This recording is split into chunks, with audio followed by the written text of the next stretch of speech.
Hi friends, প্রতিদিনের মতো আজকেরও চলে এসেছি নতুন একটি রেসিপি নিয়ে। আজকের বানাবো তেলে ভাজা বনরুটি। খুবই সফট আর খুবই সহজ এই রেসিপি। একবার দেখলে আপনারাও বানিয়ে নিতে পারবেন। ভীষণই সহজভাবে দেখানোর চেষ্টা করেছি।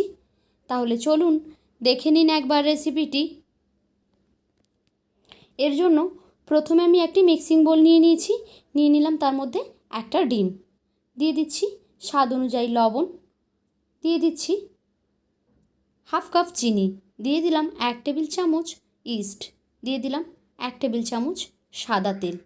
এখন হালকা গরম জল দিয়ে সবগুলোকে একসঙ্গে মিক্স করে নিচ্ছি। মিক্সারটা রেডি হয়ে গেলে এর মধ্যে দিয়ে দিচ্ছি ময়দা। আমি এখানে 2 কাপ ময়দা নিয়েছি। আপনারা পরিমাণ মতো ময়দাটা এখানে নিয়ে নেবেন, যতটা লাগবে।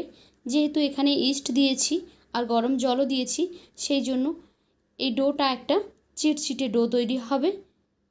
হাতে একটু তেল নিয়ে আপনারা ডোটা তৈরি করে নিতে পারেন।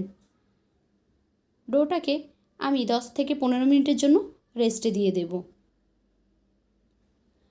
প্রায় 15 থেকে 20 মিনিট পরে ডো থেকে আমি এভাবে ছোট ছোট বলের আকারে একটা লেচি কেটে নিয়েছি। আর এই বলগুলোকে হাত দিয়ে এভাবে একটু ফ্ল্যাট করে দিচ্ছি। আপনারা চাইলে এই গোল অবস্থাতে রেখেও কিন্তু ফ্রাই করে নিতে পারেন।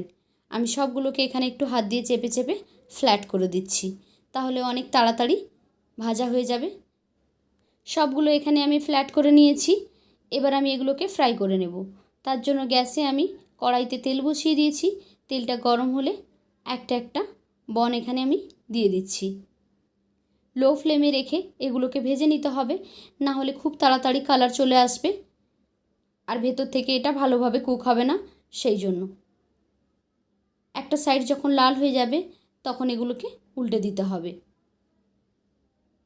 সবগুলো এখানে আমি উল্টে দিচ্ছি। দেখুন কালারটাও খুব সুন্দর এসেছে। এখন আরও একটা সাইড একই রকমভাবে যখন সুন্দর একটা কালার চলে আসবে তখন এগুলোকে আমরা ভেজে তুলে নেব। একদম লো ফ্লেমে রেখে এগুলোকে ফ্রাই করতে হবে, কোনোভাবেই হাই হিটে দেওয়া যাবে না। এখন দেখুন সুন্দর কালার এসেছে আর এগুলো ফ্রাই হয়ে গেছে। আমি এগুলোকে উঠিয়ে নিচ্ছি। তো রেডি হয়ে গেল আমাদের তেলে ভাজা বনরুটি। কেমন লাগলো আজকের আমার এই রেসিপি? যদি ভালো লেগে থাকে তাহলে লাইক, কমেন্ট অ্যান্ড শেয়ার করবেন। আর এই রকমই সহজ সরল রেসিপি পেতে আমার চ্যানেলটিকে সাবস্ক্রাইব করে বেল আইকনে ক্লিক করে নোটিফিকেশান অন করে দেবেন। তাহলে যখনই আমি কোনো নতুন ভিডিও আপলোড করব সেই ভিডিওর নোটিফিকেশান সবার আগে পৌঁছে যাবে আপনাদের ফোনে। তো আজকের মতো এই পর্যন্ত। ফিরে আসবো আগামীকাল নতুন আরও একটি ভিডিও নিয়ে। ততক্ষণ সবাই ভালো থাকুন। টাটা।